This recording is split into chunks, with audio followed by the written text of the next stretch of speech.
I'm Teresa Carraggio, and this is Third Paradigm. Today, I'm responding to Russell Brand's interview of Jordan Peterson called Freedom and Tyranny, which is the last one in his first season. He immortalized this one in the quote that he uses for his intro, where he says, the trying to achieve equality through the annihilation of category is not a successful route. And Jordan says, that's right. That's exactly right. So I enjoy Jordan Peterson very much, and I did another episode on him called The Divine Feminine, where I look at spirituality and what it means that there is no feminine in the Judeo-Christian conception of divinity. In this episode, I'm going to be looking a little more close to home, and I'm going to be bringing the feminine perspective to ideas, morality, and the shape of government. So let me start with where Jordan and I agree. Some of the areas that we agree is in the raising of children and the importance of family. What he looks at is raising children to take responsibility. And I say that the only legitimate use of power is to give someone power over themselves. And so I think it's very important to have children taking responsibility.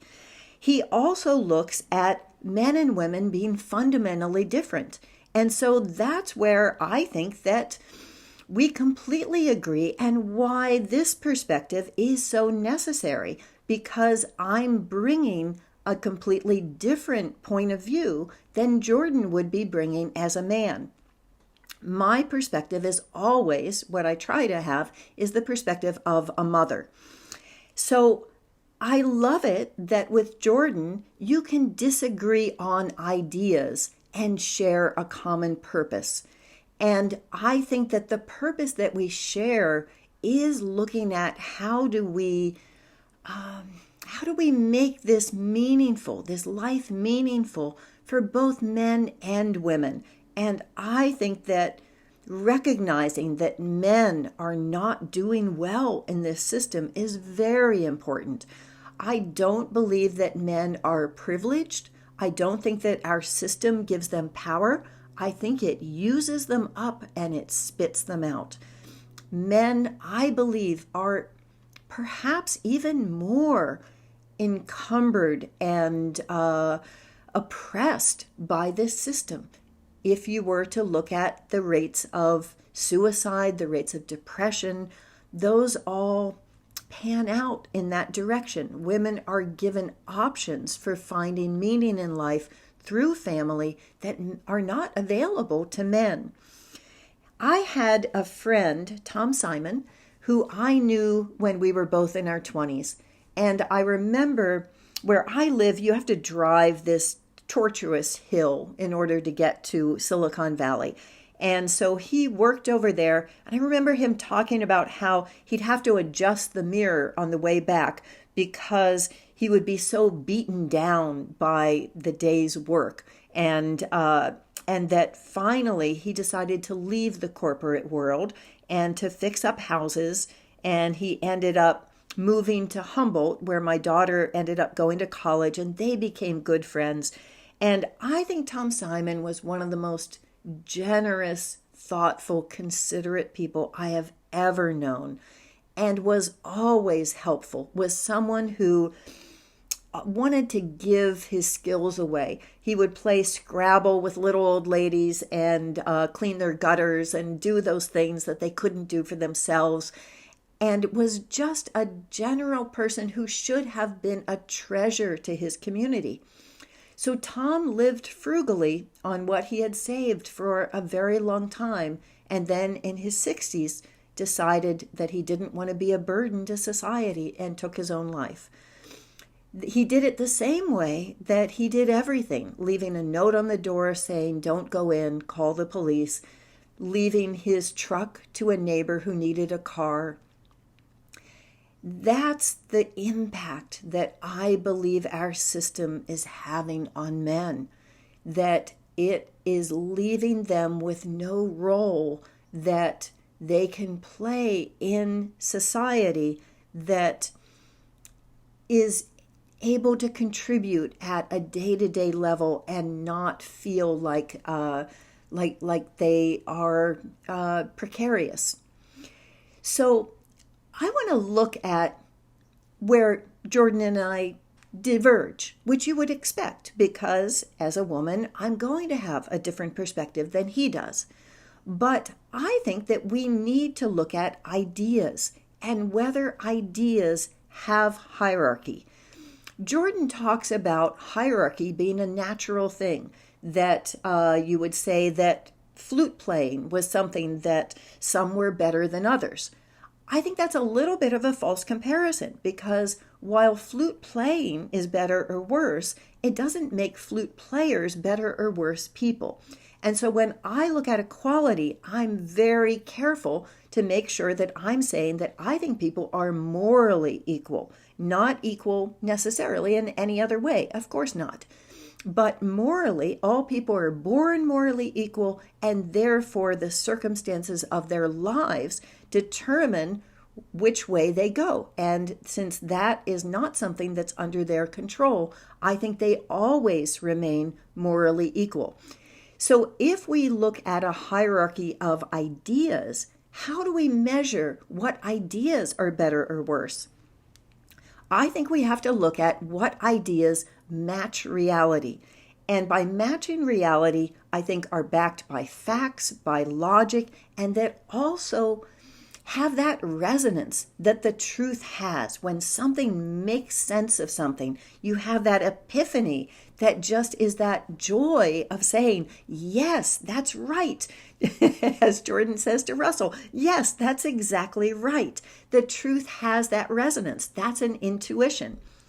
Jordan at one point is talking about conservatives and liberals, and how conservatives have that organization that enables them to get things done, whereas liberals have more of the creativity and the generating of new ideas, but they don't get things done. And so we actually need both. I think that's true, and I think that we could be looking at that as the masculine and the feminine, the masculine reasoning and the feminine intuition. But then we could take it a step further and look at it as right and left sides of the hemispheres of the brain. I talk about that in my episode on Ian McGilchrist, What is the Matter? That each one of us has that masculine and feminine in our very own skull. So what I talk about is that you have to always, in creativity, be passing things quickly through the corpus callosum to do reality checks and say, does this make sense? And then to generate new ideas. And then to say, does that make sense? And that back and forth is what enables successful solutions that are new and imaginative, but that also fit reality. So looking at ideas as having hierarchy means that we need to be willing to change our minds. If someone else has an idea where they have the facts and the logic and it fits reality better than our own, we need to be willing to say, I'm wrong. I think we should go with your idea. So now let's look at morality. Jordan has a statement that he used, which is to say that before you look at changing systems, you need to remove the filth from your own eye. Now, filth is a word with a lot of religious connotations, and the concept of blaming the individual rather than the system is also very religious. If you look at the 10 Commandments, none of them say, thou shalt not enslave thy neighbors. Thou shalt not invade other people's territories.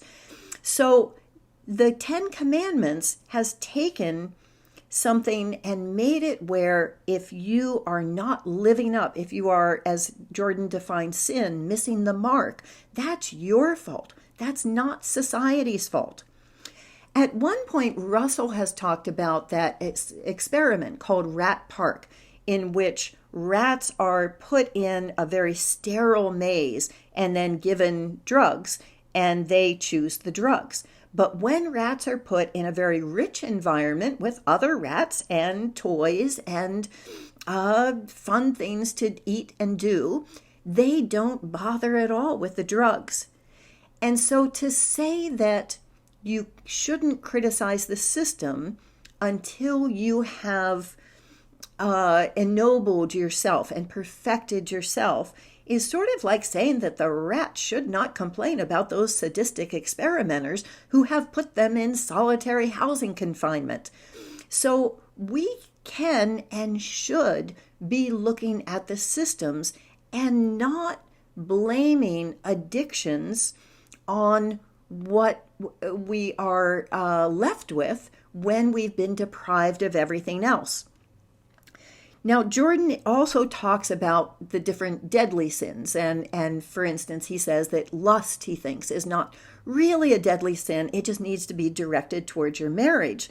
And that all partners have a responsibility to keep themselves attractive to the opposite sex.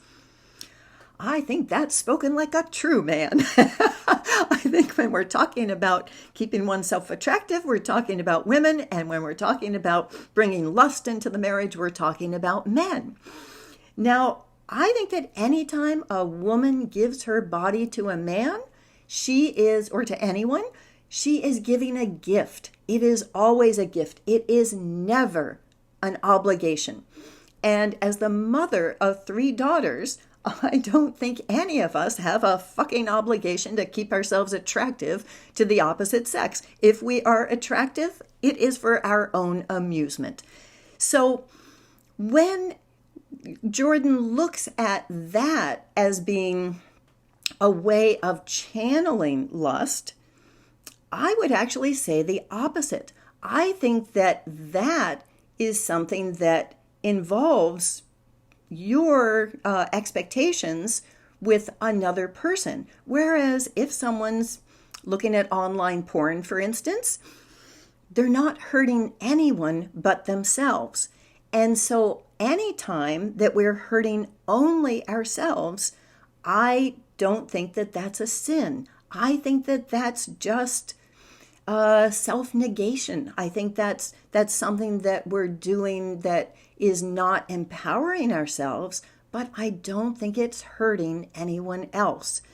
So with that morality, I think we should look at sin. The way that I define it is seeing inferiority. I look at it as an acronym. And so what I try to remove in myself is anytime I feel like I'm superior to someone else. And that is a way that enables me, I feel, to be able to come to a better understanding of what my true relationship is to other people. So let's look now at the shape of government.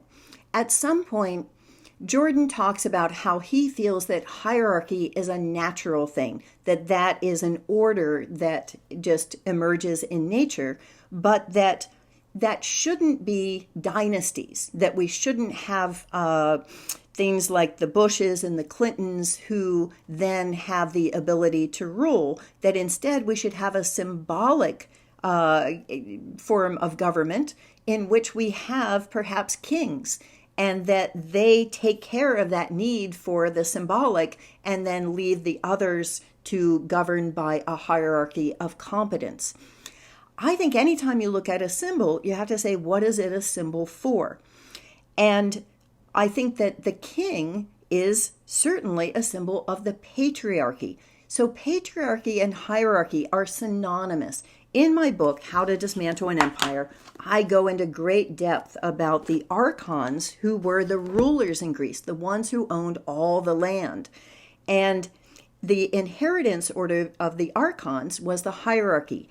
In that time, women didn't exist. They were chattel. They often had to be sold as slaves in order to pay one's debts to those archons and to the landowners. So if we look at the shape of government in a matriarchy, what would it be? I think it would be the honeycomb. I think that octagons, those interlocking octagons of self-contained pods in which the child is always at the center, and the entire service of the hive is that child and that new generation. And in particular, the queen bee is not a symbol, particularly not a symbol of being worshipped. That the queen bee is a symbol of service. The queen bee is the most hardworking of all of the bees. And so if we were to have a hierarchy of competence, how do you become competent? How do you show that you're competent? How do you show that your solutions are ones that work better than someone else's? I think the only way you can do that is if in that small pod you have both the tools and the ability to be able to show that your solutions can work. So in order to do that, I think, again, we need to look at a process. And so I think a feminine process would be saying the first thing you do is define the problem. You define what your goal is. What is your purpose? The second thing is, what are empirical ways that you can look at whether you have made progress towards that goal? What are things that can be measured? And then the third is, what's your reality? How do you define that reality? How do you set the rules for how reality works? And what are the facts and data that go into that? And then I think the fourth is a way of testing those solutions against your model of reality and doing that virtually with multiple iterations so that you can tell whether things work before you go out and do them. There are many different things that I've applied this to, but one of them could be the vaccine. So with the vaccine and mandates or lockdowns or masking or any of the things that we've done, what if we had started out defining our purpose? Our purpose might have been ending the pandemic. Our purpose might have been making sure it could never happen again. Maybe it would have been reducing the amount of hospitalizations and deaths. Maybe it would have been doing the best that we could with the least amount of damage to other people, to our entire society. And so any of those could have had empirical data that would show whether we were going to achieve that or not. And we could have had different models of reality in which we tested that. As a matter of fact, we have, because we've had different countries who have done different things. But none of that has actually been used because we're living in a society in which both liberals and conservatives are bowing to authority, not to their ability to think for themselves. And so because we've given authorship of our own reality up and said, it might be this authority or it might be that, but I can't think for myself, then we're able to be manipulated. At this point, I think we're entering into an era that I don't know. I don't know whether it is a runaway train that can be stopped at all, because right now what we're moving towards are mandatory vaccinations for children. And by all of the measures of what actually works and what is the risk and what are the benefits, that is a decision that could be catastrophic. And I don't know whether anyone can stop it at this point. If this does turn out to be something that causes injuries and fatalities to children, what I know is that there is not enough media censorship in the world to stop a mother from talking about that. And so when I look at this, I think that it is possible that this may wake the dragon mother, that our society, in terms of taking back control of the economic system, and instead of being that dragon that is hoarding a pile of gold and is willing to sacrifice the children in order to keep it, instead, I think that the women are going to find their dragon nature and learn that they will not tolerate this kind of sacrifice anymore. I really enjoyed Jordan Peterson. I think he's so fun, and I am so glad that we can talk about ideas and have this divergence and know that we are doing it with a common purpose and with respect. So thank you. If you enjoyed this, here's another one that you might also like, and here's a playlist, and I would love it if you would subscribe.